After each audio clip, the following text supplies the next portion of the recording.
तुम हार्डवर्क करते हो, रोज रिजल्ट्स देते हो, डेडलाइन मीट करते हो, और फिर भी एक बंदा जो तुम्हारे बाद आया और ऑनेस्टली उतना काम भी नहीं करता, फिर भी प्रमोट हो गया और किसी ने तुम्हें बताया नहीं क्यों।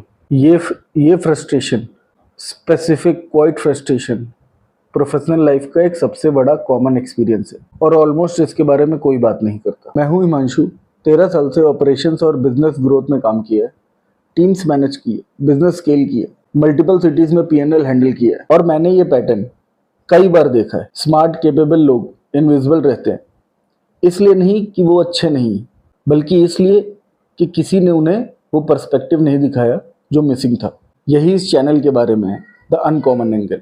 जो चीज़ें ज़्यादातर लोग मिस करते हैं वो देखना। आज मैं बात करना चाहता हूँ जिसको मैं पर्सपेक्टिव ट्रैप कहता हूँ। वो स्पेसिफिक रीजंस क्यों स्मार्ट लोग वर्क प्लेस में इनविजिबल रहते हैं और 3 शिफ्ट जो सब कुछ बदल देते हैं। एंड तक देखना। मैं तुम्हें आज एक एक्शन दूंगा जो तुम आज रात ले सकते हो। तो मैं एक चीज़ से शुरू करता हूँ जो सुनने में ऑलमोस्ट ऑफेंसिव लगती है। हार्ड वर्क एंट्री टिकट है, विनिंग मूव नहीं है। जब मैं अपने करियर की शुरुआत में था तो मुझे बिलीव था कि अगर मैं हार्डवर्क करूंगा तो मेरे रिजल्ट्स अपने आप बोलेंगे, कि मैनेजर मेरा काम नोटिस करे, ऑर्गेनाइजेशन मेरे एफर्ट को रिवॉर्ड करे। और ये काफ़ी हद तक सच भी था, बट शॉर्ट रन में। बट ये नहीं समझता था कि ऑर्गेनाइजेशन लोगों को प्रमोट नहीं करते हैं based on what they have done, वो प्रमोट करते हैं based on what they believe वो पर्सन कर सकता है। दोबारा सुनो इसको, ये परसेप्शन गेम है, परफॉर्मेंस गेम नहीं।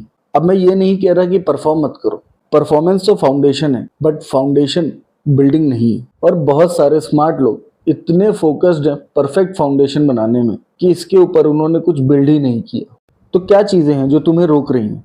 मैं वॉक कराता हूँ जो मैं 3 विजिबिलिटी किलर्स कहता हूँ। Killer number 1, the output trap. ये काम कैसे करता है?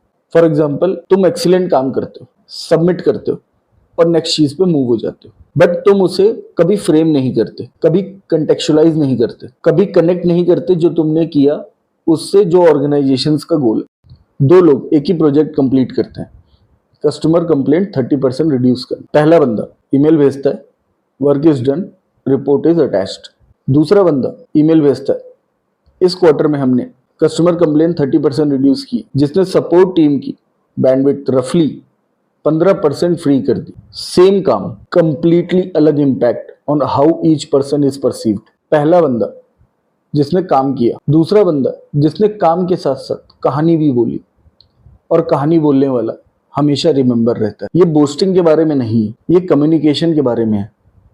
ये एक स्किल है, एक ऐसी स्किल जो तुम सीख सकते हो। पर्सपेक्टिव शिफ्ट नंबर 1, कम्युनिकेशन को वो चीज समझना बंद करो जो तुम काम के बाद करते हो। कम्युनिकेशन को काम का हिस्सा समझना शुरू करो।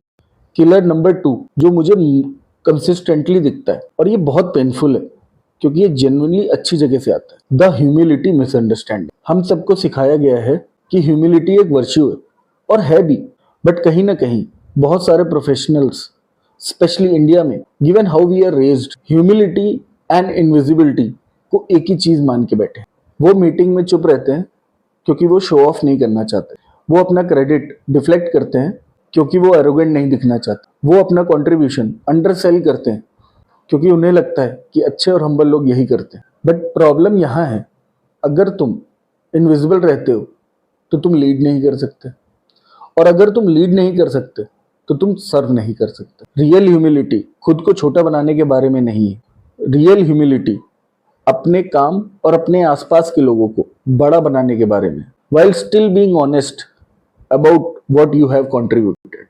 मैंने ये किया, मैं कितना ग्रेट हूँ, ये कहने में फर्क है, और ये कहने में कि टीम ने ये अचीव किया और ये स्पेसिफिक पार्ट मैं ओन करता था। पहला सेंटेंस एरोगेंस है, बट दूसरा सेंटेंस क्लैरिटी है। पर्सपेक्टिव शिफ्ट नंबर 2, ह्यूमिलिटी का मतलब तुम दूसरों को कैसे ट्रीट करते हो, ना कि अपने आप को कितना छोटा बनाते हो। तुम जेन्युइनली विजिबल और जेन्युइनली हम्बल दोनों एक साथ हो सकते हो। Killer number 3, the waiting game. ये सटल है बट सबसे ज्यादा डेंजरस भी।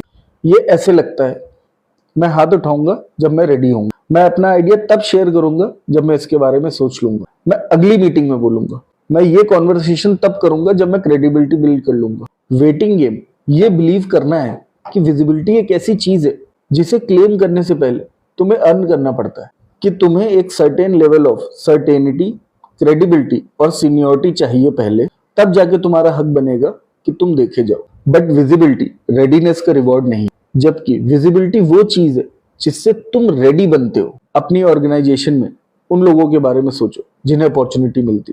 क्या वो हमेशा सबसे क्वालिफाइड लोग होते हैं? शायद नहीं। क्या वो कभी कभी रेडी नहीं होते? बिल्कुल। बट इसके बावजूद सही मौका आने पर उन्होंने अपना हाथ उठाया।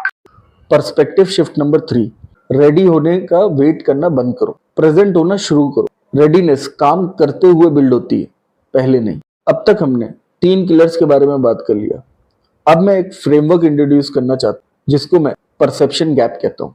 परसेप्शन गैप वो डिस्टेंस है जो तुमने किया वर्सेस जो दूसरों को बिलीव है कि तुम कर सकते हो, उसके बीच का डिस्टेंस है। अनकंफर्टेबल बनाने वाली चीज ये है, परसेप्शन गैप क्लोज करना तुम्हारी जिम्मेदारी है, तुम्हारे मैनेजर की नहीं। तुम्हारा मैनेजर तुम्हारा पीआर एजेंट नहीं, तुम खुद अपने पीआर एजेंट हो। इनमें से किसी भी चीज के लिए तुम्हें अलग इंसान बनने की जरूरत नहीं।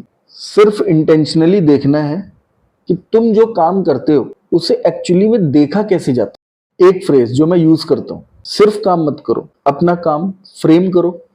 तुम्हारा हर आउटपुट एक कहानी है, उसे बोलो ब्रीफली, क्लियरली और ह्यूमिलिटी के साथ। ठीक है, ये सारी चीजें एक साथ लाते हैं 3 पर्सपेक्टिव शिफ्ट के साथ। पहला शिफ्ट, मेरा काम अपने आप बोलेगा से मैं अपने काम के लिए बोलूंगा। दूसरा शिफ्ट, ह्यूमिलिटी मतलब चुप रहने से ह्यूमिलिटी मतलब दूसरों को अपलिफ्ट करना वाइल स्टिल बीइंग प्रेजेंट। तीसरा शिफ्ट, मैं हाथ उठाऊंगा जब मैं रेडी होऊंगा से मैं हाथ उठाऊंगा रेडी होने के लिए। और इस वीडियो में अगर तुम्हें कोई भी नया एंगल देखने को मिला है तो इसे एक इंसान को भेजो जिसे इसे सुनना चाहिए, और सब्सक्राइब करो क्योंकि हर हफ्ते मैं तुम्हारे लिए एक नया पर्सपेक्टिव लाऊंगा। तब तक के लिए बाय बाय।